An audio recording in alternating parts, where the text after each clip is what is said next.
talking toppers on hermit crab tanks. This is a 20-gallon tank, and all we did was remove the bottom glass out of it. I taped some of my extra reflective to the top to help hold in the heat.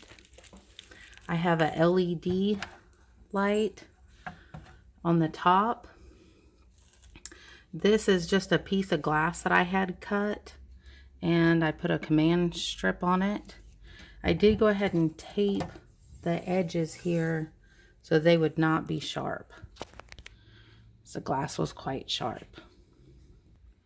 So I removed my glass, and I have my little light here to put some light down here, but I have a bird bridge, and I have some little coconut huts, and on the back here the crabs like to use this to climb, and it is just coconut core in mat form, and I've used some command hooks, put a few in here. They are getting heavier and bigger crabs, so I did have to fix this one today. It was falling. They like to get back here and sleep. And of course, we have our little hamster wheel that they don't enjoy as much now that they're bigger.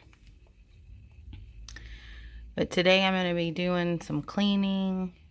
I need to get my shells cleaned, put in some clean water. I did wipe down the glass of my topper with just some water and paper towel. You don't want to use vinegar or any kind of chemicals on the inside to keep it clean. Now up here on the topper, I used to have a light fixture with a reptile bulb in it, and I used jute rope to attach it to the top. It was just continually giving me trouble and falling, and even though the hermit crabs did appear to like it, it was just very hard with the moisture to keep it hanging at the top. So I have been using this LED light. I haven't noticed much difference in the crab activity or anything like that. Of course, my temperature and my humidity are low because I've had the top open cleaning it, but normally I like to keep it at 80% humidity and 79 degrees. I do have in the back, I don't know if you can see it, my glass is pretty dirty, but I have back here I have a heat mat, and it runs all the way across my 75-gallon tank. Here's a better shot so you can see. I have a heat mat, and then I have put this reflective all the way across the back of the 75-gallon. I also put it across the back of the 20-gallon, but the 20-gallon does not have a heat mat. And I've had this set up for over 8 years now, and it seems to keep good heat up in the top, good humidity.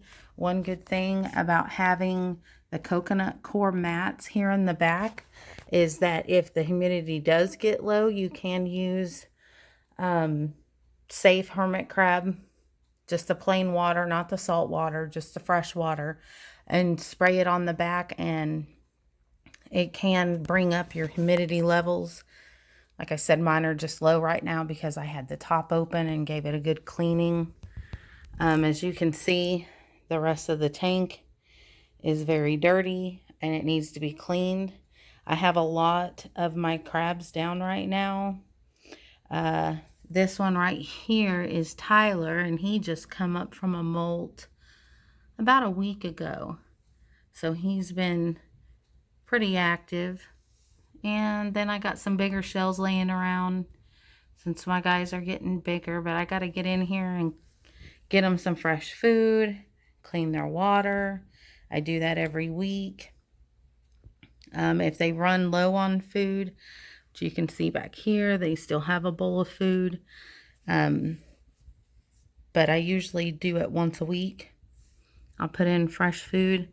I also keep a dish of eggshells and oyster powder and different supplements in that. And I always like to give them some leaves and some dry moss in there, just little amendments for them to eat on. So I'm going to go ahead and clean up my tank. As you can see, my tank is pretty torn up from my big boys digging, and I need to give my substrate a good stir, but I cannot do that until I get all of them up from their molt. So I'm gonna have to hold off on doing that, but I will be right back and we'll continue to clean the tank. Okay, so here's the bottom of my 75-gallon tank. As you can see, they still have some food. I like to keep worms and worm castings back here, and they need some food, and you can kind of see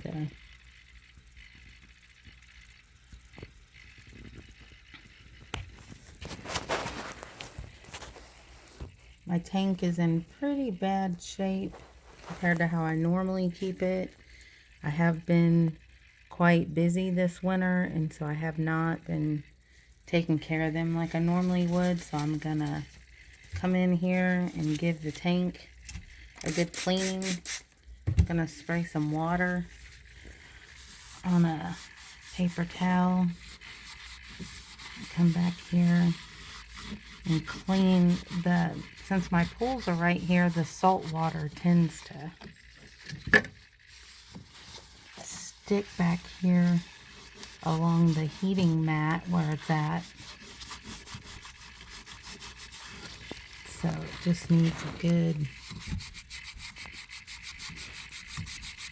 scrubbing with some water to get it off there. It just builds up.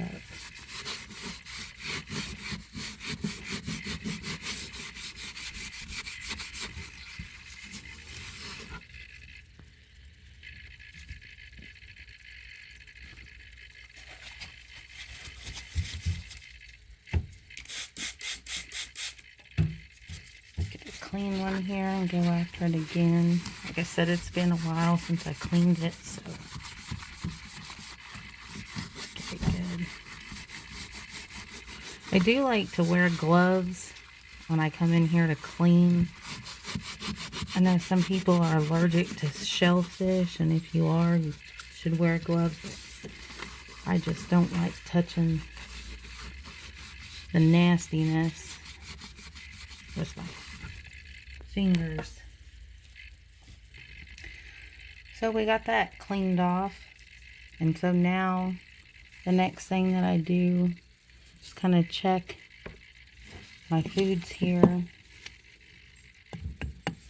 And so I'll give these bowls a good wiping down. I do clean my dishes in boiling hot water about every 6 months or so, just to keep them clean, but most of the time I'll just give them a good wiping out. And as you can see, they come fairly clean. So as long as you're using dry foods, if you're giving them wet foods like honey, different things like that, it would need to be rinsed out. But this food still looks pretty good, so it's not moldy or anything, so I'm going to go ahead and leave it.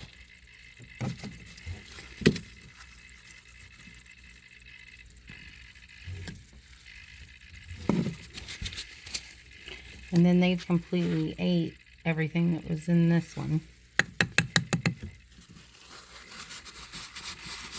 We'll wipe it out.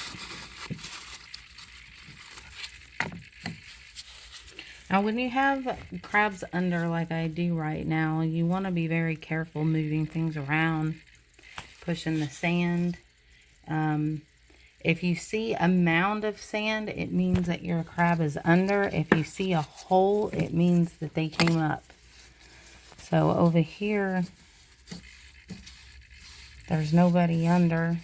He already came up. So I'm going to go ahead and just lightly flatten it out. Put my little decorative pieces. They love that little, I think you can see this little mermaid. They love crawling all over her, so cut that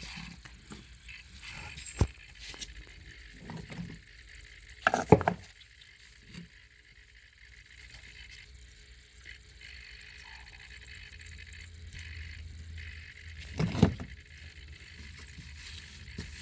So again, I'm just going to level this out real lightly so I don't disrupt anybody who's under.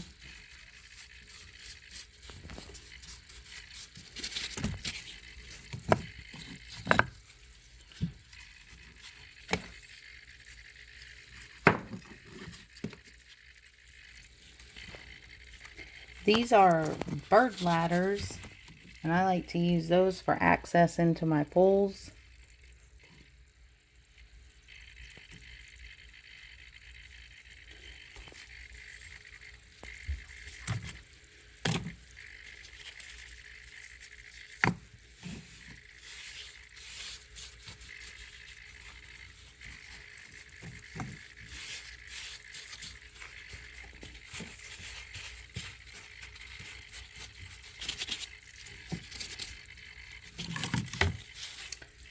These bird ladders that I like to use, I just found some plastic craft mesh, and so I just like wove it into the bird ladder. And I like the ladders that have the hooks. It makes it really easy. They don't knock them off as much and get stuck. You always want to make sure your crabs have an entry and an exit. I used to put a lot of aquarium for fish, greenery in my pools, but it just ends up keeping them harder to keep the algae down. It looks pretty, but as your crabs get bigger, they can pinch off pieces, and you don't want them eating any plastic. So I don't tend to put those in there anymore. It's never a good idea to have your gauge down here for your temperature and your humidity to sit directly on your substrate. So I just use this little, I don't know what it is. It's just a little decorative aquarium piece.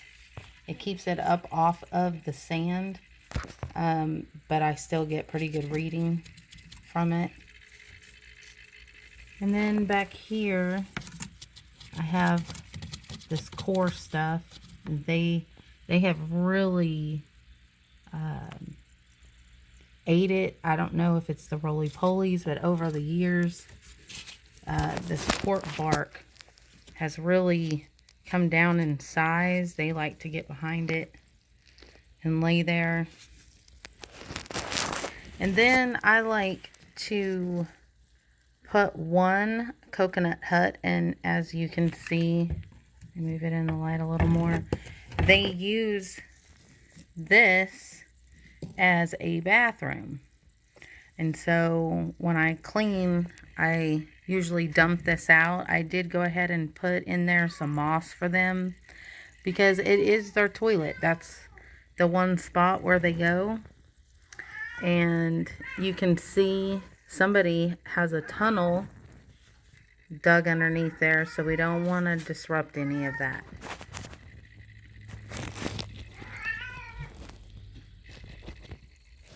So I moved some of these shells, and as you can see, there's my roly-poly community, my little cleanup crew. I have quite a few of them because, like I said, I've had this tank going for 8 years now. In the summertime, if I get to where I have too many of them, I will release some of them because they're just native Oklahoma roly-polies that I captured from outside. So some of them are probably different species, but I don't buy any. I know some people get into buying different species of roly-polies. I just get the native ones to Oklahoma, put them in there. Anyway, I leave these bigger shells. My guys aren't quite big enough to need these yet, but they got some options. The roly-polies have been living inside of them, so here in this summer sometime I'll probably give them a good boil in some fresh water. And then maybe we'll get some takers. Like I said, they're not quite big enough. I have a few that are a little bit bigger than the one that you seen earlier, but I don't think any of them are quite big enough to need these. These are pretty good size shells. I think they're about 2.5, maybe 3-inch openings. They're pretty good size.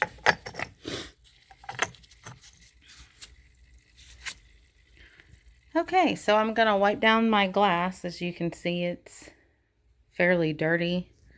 So I'm gonna give it a good wiping down.